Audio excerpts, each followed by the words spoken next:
Hello everyone, সকলকে আমার YouTube channel knowledge bank টুকুতে স্বাগত। আজকে আমি তোমাদের পর্ষদ টেস্ট পেপার 2026-এর সেট 8 নম্বর সেট, পেজ হচ্ছে 399, স্কুল হচ্ছে সুনিটি একাডেমি। এই স্কুলের যে এমসিকিউ, শূন্যস্থান এবং সত্যমিথ্যা এই সমস্ত কোশ্চেনের অ্যান্সার নিয়ে আমি আজকের এই ভিডিও আলোচনা করব। তার আগে বলবো, তোমাদের চ্যানেল নতুন থাকলে চ্যানেলটিকে সাবস্ক্রাইব করে নিও এবং তার সাথে সাথে পাশে থাকা বেল আইকনটি ক্লিক করে নিও, যেন নেক্সট ভিডিও দিলে তোমরা সেই ভিডিওটার নোটিফিকেশন সঙ্গে সঙ্গে পেয়ে যাও। ওকে, তাহলে শুরু করা যাক। আজকে যেটা হচ্ছে 8 নম্বর সেট। আগের আমরা কিন্তু 1 থেকে 7টা সেট কিন্তু কমপ্লিট হয়ে গেছে, তোমরা প্লে লিস্টে গিয়ে সেখানে দেখে নিও। ঠিক আছে, আজকে যেটা আলোচনার বিষয় হচ্ছে সেট 8, মানে 8 নম্বর স্কুল, পেজ হচ্ছে 399। প্রথমে আমরা এমসিকিউ নিয়ে আলোচনা করব। এমসিকিউর 1 নম্বর কোশ্চেন দেখো কি বলেছে, যে নিচের কোনটি দ্বিঘাত সমীকরণ নয়। নিচের কোনটি দ্বিঘাত সমীকরণ নয়। নিচে 4টা ইকুয়েশন দেওয়া আছে, সমীকরণ দেওয়া আছে। সেই সমীকরণগুলির মধ্যে কোনটা দ্বিঘাত সমীকরণ নয় বা কোনটা দ্বিঘাত সমীকরণ হবে না, সেটা আমাদেরকে চেয়েছে, দেখাতে হবে। তো এখানে আমরা দেখো প্রথম যে ইকুয়েশনটা, প্রথম যে সমীকরণটা ছিল সেটা আমরা লিখলাম, দেখি সেটা দ্বিঘাত সমীকরণ হয় কিনা। কী ছিল, যে x plus x to the power minus মানে x inverse is equal to 5। তাহলে লিখতে পারবো আমরা এক্স প্লাস এক্স ইনভার্সকে লিখতে পারবো 1/x, কারণ উপরের পাওয়ারটা নিচে যদি নিয়ে চলে আসি তাহলে সেটা চেঞ্জ হয়ে যায়, মাইনাস থাকলে প্লাস হয়ে যায়, প্লাস থাকলে মাইনাস হয়ে যায়, ইজ ইকাল টু 5। তাহলে যোগ বিয়োগ করলে আমরা কী পাবো, x square plus 1/x is equal to 5। তাহলে কোনাকুনি গুণ করলে কী পাবো, x square plus 1 is equal to 5, অর্থাৎ x square minus 5x plus 1। আর এটা কিন্তু আমাদের দ্বিঘাত সমীকরণ হচ্ছে, তার মানে কি এটা হবে না, এই টার্মটা হবে না, এই টার্মটা হচ্ছে না। কারণ দ্বিঘাত সমীকরণটা কি, দ্বিঘাত সমীকরণ সাধারণ রূপ হচ্ছে x square plus b x plus c is equal to 0। তাহলে এইটার মতো এই টার্মটা আমরা পেয়ে যাচ্ছি, তার মানে এটা একটা দ্বিঘাত সমীকরণ, তাহলে এটা অ্যান্সার হবে না। নেক্সট 2 নম্বর অপশন দেখো কী ছিল, যে x plus x cube by x is equal to x/5। এটা দেখি দ্বিঘাত সমীকরণ হয় কি না। তো এটা থেকে আমরা কি করতে পারবো, যে সেপারেট করে নেব। সেপারেট বলতে যে এক্সকে এক্স দিয়ে ভাগ প্লাস এক্স কিউবকে এক্স দিয়ে ভাগ। তাহলে সেপারেট করলে কী পাবো, এক্সকে এক্স দিয়ে ভাগ করলে কী পাবো 1, আর এক্স কিউবকে এক্স দিয়ে ভাগ করলে কী পাবো x square is equal to x/5। কোনাকুনি গুণ করলে কী পাবো 5 plus 5x square is equal two x. তাহলে কী পাচ্ছি, 5x square minus x plus 5, এই এক্সটাকে সমানের পানে চলে আসলাম, তাহলে মাইনাস এক্স প্লাস 5 হয়ে গেল। তাহলে এই টার্মটাও দেখো, এইটাও কিন্তু আমাদের একটা দ্বিঘাত সমীকরণ হচ্ছে, অর্থাৎ ax square plus bx plus c is equal to 0-র সঙ্গে মিলে যাচ্ছে। তাহলে এটাও দ্বিঘাত সমীকরণ হচ্ছে, তাহলে এটা অপশনে হবে না, অপশন 2 বিওটাও অপশন হচ্ছে না। সি নম্বর অপশনটা দেখো, সি নম্বর অপশন আছে যে x into x square plus 3 is equal two 2x square plus 5x। তো দেখি এটা হয় কিনা, যে এক্সের সঙ্গে স্কোয়ার গুণ করলে কী পাবো, x cube plus 3x is equal two 2x square plus 5x। এখানে দেখো কি পাচ্ছি, যে এক্স স্কোয়ার পুরো টার্ম থেকে দেখো উভয় পক্ষকে আমরা এক্স দিয়ে ভাগ করে নিচ্ছি। উভয় পক্ষকে এক্স দিয়ে ভাগ, বা তুমি সবটাকে একদিকে নিয়ে এসে এক্স কমন নিতে পারো, বা দুদিকে এক্স কমন নিতে পারো। ঠিক আছে, আমি করেছি উভয় পক্ষকে এক্স দ্বারা ভাগ করেছি। তো ভাগ করলে এখানে কী পাবো, x square plus 3 is equal two 2x plus 5। তার সমানের পর সবটাকে নিয়ে চলে আসছে, তাহলে কী পাবো, এক্স স্কোয়ার মাইনাস 2x আর প্লাস 3 মাইনাস 5, তাহলে কি -2 হবে। তাহলে এটাও কিন্তু আমার কি হচ্ছে, দ্বিঘাত সমীকরণ হচ্ছে। নেক্সট লাস্ট অপশন যেটা ছিল, এটা দেখো, এটাকে যদি আমরা ক্যালকুলেশন করে আসবে এরকম একটা ফর্ম, যেটা হচ্ছে 2x two the power 4 minus 5x square plus 1 is equal to 0। ঠিক আছে, তার মানে এটা তো আমার দ্বিঘাত সমীকরণ হচ্ছে না, কারণ এটার চলরাশির হাইস্ট পাওয়ার হচ্ছে 4। তাহলে দ্বিঘাত সমীকরণ হলে আমার কী হতে হবে, হাইস্ট পাওয়ারটা হতে হবে কত, 2। তাহলে এই অ্যান্সারটা হবে আমাদের সঠিক অ্যান্সার। তাহলে যে সমীকরণটা দ্বিঘাত সমীকরণ নয় সেটা হচ্ছে লাস্ট অপশানটা, অপশান ডি, সেটা হচ্ছে 2x square plus x to the power minus 2 is equal to 0। আশা করছি বুঝতে পেরেছ। নেক্সট কোশ্চিন দেখো 2 নম্বর কোশ্চিন বলেছে যে একটি সুদ কষা অঙ্কে মোট সুদ ও সময় অপরিবর্তিত থাকলে, যদি মোট সুদের পরিমাণ এবং সময় যদি অপরিবর্তিত থাকে, কোনো চেঞ্জ না হয়, তাহলে সুদের হার কমলে আসলও কী হবে, বাড়বে না কমবে? তাহলে এক্ষেত্রে কিন্তু আসলের পরিমাণটা কী হবে, বাড়বে। ঠিক আছে, অ্যান্সার হবে অপশান এ। অ্যান্সার হয়ে যাবে কী বলতো, অপশান এ, বাড়বে। নেক্সট বলছে একটি পঞ্চভুজাকৃতি ফাঁপা প্রিজমের সমগ্র তল রং করতে কয়টি তল রং করতে হবে? একটা ফাঁপা প্রিজম আছে পঞ্চভুজাকৃতি, তার যে তল, যে কটা তল থাকবে সেই কটা তল, কয়টা তল রং করতে হবে, মানে সমগ্র তল, যদি সম্পূর্ণ তল রং করতে যায় তাহলে কয়টা তল রং করতে হবে? দেখো আমরা কি জানি যে একটি পঞ্চভুজাকৃতির প্রিজমের, ফাঁপাটা বাদ দাও, যে প্রিজমের মোট তল সংখ্যা হচ্ছে কটা, 60টি। একটি পঞ্চভুজাকৃতি প্রিজমের মোট তল সংখ্যা হচ্ছে 60টি, কিন্তু এখানে প্রিজমটা বলে দিয়েছে কি ফাঁপা প্রিজম, তার মানে কি এর ভিতরে একটা তল আছে আর বাইরে একটা তল আছে, টোটাল তল হচ্ছে 60টা, আর এপার ওপর মিলে কটা হবে, 14টা হবে। তাহলে মোট তল সংখ্যা হয়ে যাবে কত, 7 2 14। তাহলে অ্যান্সার হয়ে যাবে কি বলতো, অপশন বি, 14 নম্বর। ওকে, নেক্সট 4 নম্বর কোশ্চিন দেখো। 4 নম্বর কোশ্চেন বলেছে যে ও কেন্দ্রীয় বৃত্তে এবি ও এসি যা দুটি পরস্পর লম্ব, এবি সমান 4 সেমি এবং এসি সমান 3 সেমি হলে বৃত্তটির ব্যাসার্ধ কত হবে? তো এখানে বলেছে যে ও কেন্দ্রীয় একটা বৃত্ত যেটা এবি এবং এসি পরস্পর লম্ব, তাহলে ও কেন্দ্রীয় একটা বৃত্ত এঁকেছি যেটা এবি এবং এসি পরস্পর লম্ব, তাহলে যেখানে লম্ব হচ্ছে সেখানে কোণটা কত হবে, 90 ডিগ্রি, আর 90 ডিগ্রি কোণ হলে তার 90 ডিগ্রির বিপরীত যে কোণটা হবে সেটা কি, অতিভুজ। তাহলে আমরা একটা সমকোণী ত্রিভুজ পেলাম। এই সমকোণী ত্রিভুজের ক্ষেত্রে আমরা কি জানি যে অতিভুজ সমান অতিভুজ স্কোয়ার সমান লম্ব স্কোয়ার প্লাস ভূমি স্কোয়ার। তো এখানে তোমার কোণ এটা হচ্ছে 90 ডিগ্রি, তাহলে এটা হচ্ছে অতিভুজ, এটা হচ্ছে ভূমি, এটা উচ্চতা। তাহলে আমরা লিখতে পারবো যে বিসি অর্থাৎ অতিভুজ সমান কি √ লম্ব স্কোয়ার প্লাস ভূমি স্কোয়ার অর্থাৎ 4 স্কোয়ার প্লাস 3 স্কোয়ার, √ কী পাচ্ছি 16 + 9 সমান √ 25, আর 25-এর বর্গমূল করলে কত পাবো, 5 পাবো। এটা আমরা কি বিসির মান পেলাম, অর্থাৎ ব্যাসের মান পেলাম। আমাদের বের করতে বলেছে ব্যাসার্ধ কত হবে, তো ব্যাসার্ধ হবে কি ব্যাসের অর্ধেক অর্থাৎ 5/2 সমান কত পাবো, 2.5 সেমি। তাহলে এটার অ্যান্সার হয়ে যাবে অপশন সি, 2.5 সেমি। ওকে, নেক্সট 5 নম্বর কোশ্চেন দেখো। 5 নম্বর কোশ্চেন বলেছে যে Q5 PQ4 এবং 2 এই সংখ্যাগুলির গড় দেওয়া আছে 5, তাহলে নিচের কোন সম্পর্কটি সঠিক হবে? ঠিক আছে, অপশানগুলো আমি লিখে নিই, দেখে নিচ্ছি কী সম্পর্কটা আসছে। যে গড় মানে হচ্ছে যে তথ্যগুলো দেওয়া থাকবে সেই তথ্যগুলোকে যোগ করে জয়টা তথ্য থাকবে সেই তটা সংখ্যা দিয়ে ভাগ করতে হবে। তো এর গড় হয়ে যাবে এই সবটার যোগফল বাই 6, কারণ 6টা টার্ম আছে, আর গড় দেওয়া আছে কত 5, তাহলে শর্ত অনুসারে একবারে 5 লিখে দিলাম = তাহলে উপরে আমরা যোগ বিয়োগ করে পাচ্ছি দেখো যে P + 2Q + 11, কারণ P দেখো একটাই P আছে আর Q দুটো আছে, +Q মানে 2Q, আর 5 + 4 + 2 যোগ করলে আমরা পাবো 11 = কোনাকুনি একবারে গুণ করে দিলাম, পেলাম 30। তাহলে P + 2Q = কত হবে, 30 - 11, কারণ 11টা সমান ওপর নিয়ে চলে গেলাম, আর 30 থেকে 11 বাদ দিলে কত হবে 19, তাহলে P + 2Q = 19। তাহলে এই সমীকরণটা হবে আমাদের সঠিক আনসার। তাহলে সেই অপশানটা কি, অপশানটা হচ্ছে কি বলতো, সি। অপশান সি এ যে এটা সমীকরণটা আমরা পাবে সেটা হচ্ছে P + 2Q = 19। নেক্সট 6 নম্বর দেখো। 6 নম্বর কোশ্চেন বলেছে যে যদি 2x = sec a এবং 2/x = tan a হয় তাহলে 2 × x² - 1/x² এর মান কত হবে সেটা বের করতে বলেছে। তো কীভাবে করছি দেখো, যে প্রথমে যেটা দেওয়া আছে কি 2x = sec a, এটা 1 নম্বর দিয়ে দাও, 2/x = tan, এটা 2 নম্বর দিয়ে দাও। আমাকে বের করতে বলেছে কি বলতো, x² - 1/x²। তাহলে এখানে কি করলে ওই টার্মটা আসবে, তাহলে আমরা যদি এটা করি যে 1² - 2² করে নিই, তাহলে 1² - 2² করলে কি পাবো, যে 2x² - 2/x² = sec² a - tan²a। তাহলে এখানে কি পাচ্ছি যে 2x² মানে কি 4x² - 4/x² = 1, কারণ আমরা জানি sec² a - tan²a তার ফর্মুলা হচ্ছে কত, 1। ওকে, তাহলে এখান থেকে আবার দেখো 4 কমন নেওয়া যায়, তাহলে 4 যদি কমন নিই তাহলে পড়ে থাকে কত, x² - 1/x² = 1।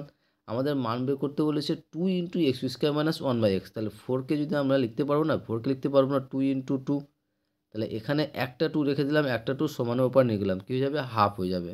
তাহলে 2 into x square minus 1/x square is equal to কী পেলাম, হাফ। আর আমাদের এটারই মান বের করতে বলেছে, সেটা অ্যান্সার কত, হাফ। তাহলে অপশান হচ্ছে কত, অপশান হচ্ছে এ 1/2। এই গেল আমাদের এমসিকিউ। এবার আমরা করব শূন্যস্থান পূরণ। আর শূন্যস্থান পূরণ করার কোশ্চেনগুলো করার আগে তোমাদের বলবো, চ্যানেলটা নতুন থাকলে চ্যানেলটিকে সাবস্ক্রাইব করুন এবং তার সাথে সাথে পাশে থাকা বেল আইকনটা ক্লিক করে নিও। নেক্সট ভিডিও দিলে তোমরা সেই ভিডিওটার নোটিফিকেশন সঙ্গে সঙ্গে পেয়ে যাও। ভালো লাগলে অবশ্যই বন্ধুর সঙ্গে শেয়ার করবে এবং কমেন্ট করে জানাবে, এবং তোমাদের বলবো ভিডিওটা প্রথম থেকে শেষ পর্যন্ত দেখতে।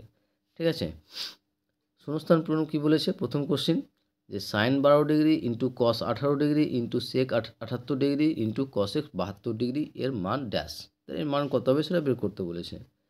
কীভাবে করছি দেখো, যে সাইন 12 ডিগ্রি রেখে দিলাম, আর কস 18 পরিবর্তে আমরা লিখতে পারবো কস 90 ডিগ্রি মাইনাস 72 ডিগ্রি, কারণ 90 থেকে 72 বিয়োগ করলে কত হবে, 18 হবে, ইন্টু সেক 90 ডিগ্রি মাইনাস 12 মানে এই 78-এর পরিবর্তে লিখতে পারবো 90 থেকে 12 বাদ, আর কসেক 72 রেখে দিলাম।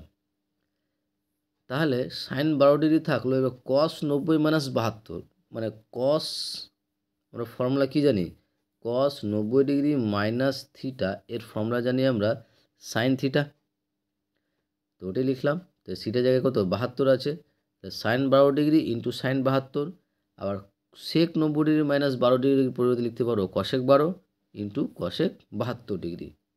আবার দেখো যে sine 12 degree into sine 72 degree থাকলো, আর কশেক 12 ডিগ্রি পরিবর্তে লিখতে পারবো 1/sin 12 ডিগ্রি, মানে কশেক থিটা সমান কী জানি 1/sin থিটা।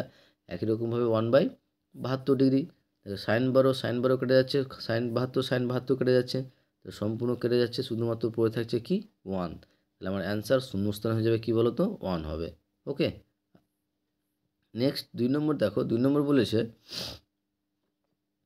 স্থূলকোণী ত্রিভুজের পরিকেন্দ্র ত্রিভুজের ড্যাশ অবস্থিত।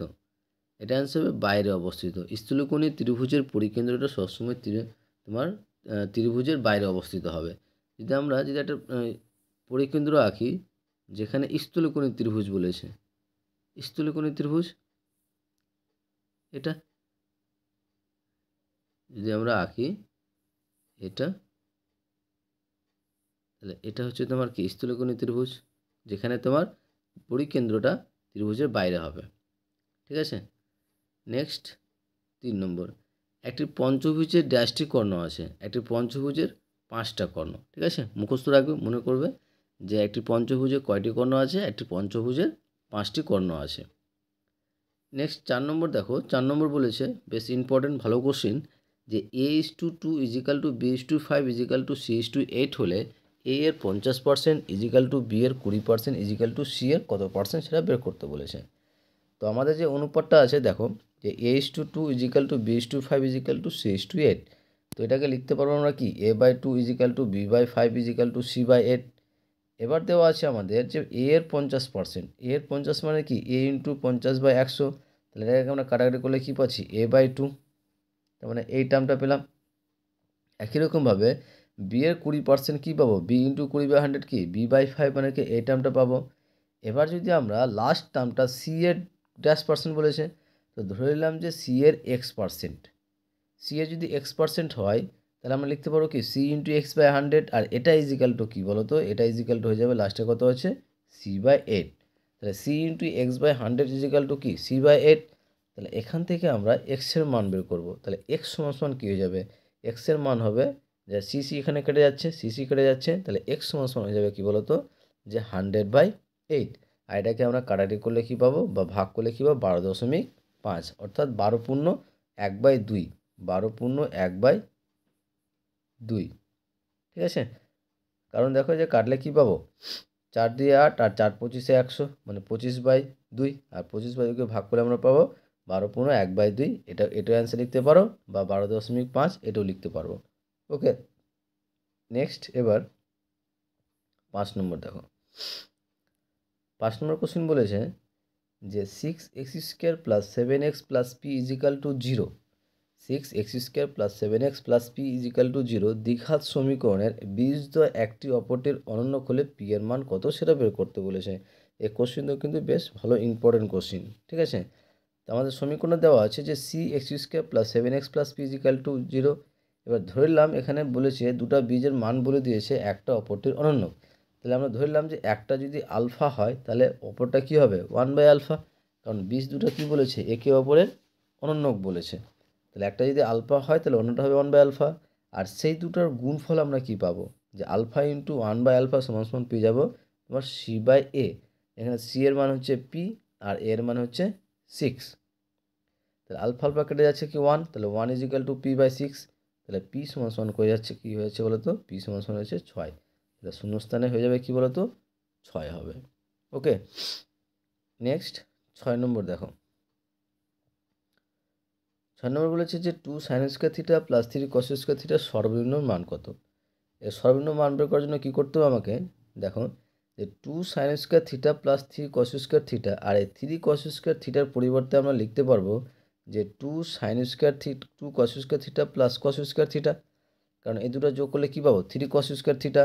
এবার এই দুটো টার্ম থেকে দেখো যে এই দুটো টার্ম থেকে আমরা 2 কমন নিতে পারবো। যদি এখানে এই দুটো থেকে 2 কমন নিই তাহলে পড়ে থাকবে কত sin² θ + cos² θ, আর প্লাস cos² থাকলো, আর এটার মান আমরা কি জানি 1, মানে sin² θ + cos² θ মানে কত 1। তাহলে 2 × 1 মানে কি 2 + cos² θ। এবার দেখো cos থিটার মান আমরা কি জানি বা cos² থিটার মান কি জানি, যেটা 0 থেকে বড় এবং 1 থেকে হচ্ছে কি ছোট। তোমার টেবিলে দেখবে যে টেবিলে যে মানটা আছে 0 থেকে শুরু হয় আর 1-এ গিয়ে শেষ হয়, তার মানে যে 0 থেকে বড় এবং 1-এর থেকে ছোট হয়। তাহলে cos² থিটার সর্বনিম্ন মান কী হয়ে যাবে 0, কারণ 0টা সব থেকে ছোটো 1-এর থেকে। তাহলে এখানে কী হয়ে যাবে cos² সর্বনিম্ন হচ্ছে 0, আর এখানে তো 2 আছে, তাহলে কী হয়ে যাবে 2 + 0, তাহলে কী হবে 2। তাহলে আমার অ্যান্সার হয়ে যাবে শূন্যস্থানে কী বলো তো 2। আশা করছি বুঝতে পেরেছো। নেক্সট এবার আমরা সত্য মিথ্যা নিয়ে আলোচনা করব, আর সত্য মিথ্যা অ্যান্সারগুলো করার আগে তোমাদের বলবো চ্যানেল নতুন থাকলে চ্যানেলটিকে সাবস্ক্রাইব করে নিও এবং তার সাথে সাথে পাশে থাকা বেল আইকনটি ক্লিক করে নিও, যেন নেক্সট ভিডিও দিলে তোমরা সেই ভিডিওটার নোটিফিকেশন সঙ্গে সঙ্গে পেয়ে যাও। ভালো লাগলে অবশ্যই বন্ধুদের সঙ্গে শেয়ার করবে এবং কমেন্ট করে জানাবে। প্রথম কোশ্চেন বলেছে দেখো সত্য মিথ্যার প্রথম কোশ্চেন বলেছে যে আয়তঘনের দুটি তল যেখানে মিলিত হয় তাকে প্রান্তিকই বলে। এটা সত্য হবে, ঠিক আছে, না মুখস্থ রাখবে কি যে আয়তঘনের দুটি তল যেখানে মিলিত হয় সেই তলটাকে আমরা বলবো প্রান্তিকই। ওকে, নেক্সট একটা ছক দেওয়া আছে, এই ছকের বলছে সংখ্যাগুরু মান কত হবে সেটা বের করতে বলেছে। যে স্কোর দেওয়া আছে 1 থেকে 6 এবং শিক্ষার্থীর সংখ্যা দেওয়া আছে 2, 5, 2, 3, 9, 2। তাহলে সংখ্যাগুরু মানটা দেওয়া আছে 2, তাহলে সংখ্যাগুরু মানটা 2 হবে কিনা সেটা দেখতে হবে। তো এখানে দেখব আমরা যে স্কোর সবথেকে বেশি স্কোর কতজন শিক্ষার্থী করেছে। সবথেকে বেশি স্কোর করেছে তোমার যে 9 জন শিক্ষার্থী করেছে তোমার কি 5, মানে 5 স্কোরটা সবথেকে বেশি কতজন করেছে 9 জন করেছে। তাহলে এর সংখ্যাগুরু মান হবে কি বলো তো 9 হবে, ঠিক আছে। কজন সবথেকে বেশি রান করেছে, সবথেকে বেশি রান করেছে কত 9, তাহলে এর অ্যান্সার হয়ে যাবে কি বলো তো 9, কিন্তু এখানে দেওয়া আছে কত 2, তাহলে এটা অ্যান্সার হয়ে যাবে কি মিথ্যা। নেক্সট 3 নম্বর দেখো, 3 নম্বর কোশ্চেন বলেছে যে 1 ডিগ্রি এবং 1 রেডিয়ানের মধ্যে সম্পর্কটা হলো 1 ডিগ্রি গ্রেটার দেন 1 রেডিয়ান। এটা অ্যান্সারটাও কী হবে মিথ্যা হবে, কারণ যে এটা সঠিক অ্যান্সারটা হবে 1 ডিগ্রি লেস দেন 1 রেডিয়ান, মানে 1 রেডিয়ানের মানটা 1 ডিগ্রি থেকে বেশি হয়। কারণ দেখো যে 1 ডিগ্রির মান কী পাবো, আমরা কি জানি যে 180 ডিগ্রি = পাই রেডিয়ান, তাহলে 1 ডিগ্রি সমান কী পাবো পাই রেডিয়ান বাই 180, আর পায়ের মান আমরা লিখতে পারবো কত 22/7 বাই 180 কী পাবো 22/7 × 180, যার মানটা হচ্ছে কী বলো তো 1 রেডিয়ান থেকে ছোট, ঠিক আছে। তাহলে এটার মানটা হচ্ছে 1 রেডিয়ান থেকে ছোট, তার মানে এটা কি, এটা তোমার যেটা দেওয়া আছে কোশ্চেনে সেটা কি মিথ্যা বলছে। সঠিক অ্যান্সারটা কী হবে, এটা কি এটা এটা তোমাদের কোশ্চেনে দেওয়া আছে, আর সঠিক অ্যান্সার হবে কি এটা, তার মানে এটা অ্যান্সারটাও কী যাবে মিথ্যা হবে। ওকে, এটা অ্যান্সারটা কী হবে মিথ্যা হবে। নেক্সট 4 নম্বর দেখো, 4 নম্বর বলেছে যে যদি x সমানুপাতিক y হয় তাহলে x⁴ 1000 সমানুপাতিক y⁴ 1000 হবে। দেখি হয় কি না, যে x সমানুপাতিক y দেওয়া আছে তাহলে লিখতে পারবো আমরা কি x = ky, তাহলে আমরা যদি উভয় পাওয়ারে যদি 1000 দিয়ে গুণ করি তাহলে কী পাবো, x to the power 1000 is equal to k to the power 1000 into y to the power 1000। আর এখানে লিখে দিতে পারো যে k একটা অশূন্য ভেগ ধ্রুবক, ঠিক আছে। তাহলে এবার দেখো যে তোমার x টু দি পাওয়ার 1000 থাকলো আর k টু দি পাওয়ার 1000টা কি একটা কনস্ট্যান্ট। তাহলে কনস্ট্যান্ট এবং সমানটা বাদ দিলে আমরা কী সমানুপাতিক লিখতে পারবো। তাহলে x টু দি পাওয়ার 1000 সমানুপাতিক y টু দি পাওয়ার 1000। তাহলে এটার অ্যান্সারটা কী হবে, সত্য হবে। কারণ এটাই বলেছে যদি x সমানুপাতিক y হয় তাহলে আমরা লিখতে পারবো, বলছে যে x টু দি পাওয়ার 1000 সমানুপাতিক y টু দি পাওয়ার 1000 হবে। তাহলে এটা অ্যান্সারটা কী হবে, সত্য হবে। এটা অ্যান্সারটা হয়ে যাবে সত্য। নেক্সট দেখো 5 নম্বর কোশ্চেন। 5 নম্বর কোশ্চেন বলেছে যে দুটি বহুভুজ পরস্পর সদৃশ্য মানে হচ্ছে পরস্পর সর্বসম। এটা অ্যান্সারটা কী হবে, মিথ্যা হবে, ঠিক আছে। মুখস্থ রাখবে কি, যে দুটি বহুভুজ পরস্পর সদৃশ মানেই হচ্ছে কি বলতো, পরস্পর সর্বসম হবে।